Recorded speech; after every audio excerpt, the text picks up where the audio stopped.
There's one single belief that you need to embody to become a powerful, powerful manifester. This is the belief that I see the most, is the difference between the people that are manifesting what they want fast and those that are struggling with it. Although it is a simple belief, make sure your mind doesn't trick you into taking it lightly because it is extremely powerful. You are going to want to save this video.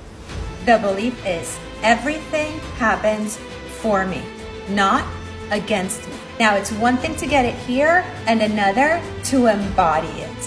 When you start to embody it, your mind will start to serve you reasons and explanations to things that happen that you may not like, that will open up the possibilities and opportunities for magic to come into your life.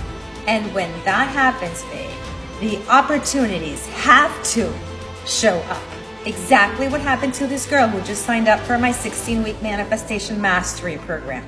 The minute she signed up, she got a text from her ex who had left her for someone else, and they had been in no contact for months. When you activate this belief and start to embody it, your mind has to show you proof and evidence of it.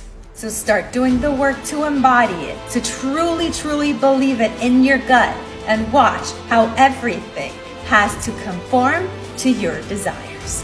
You can absolutely learn to shift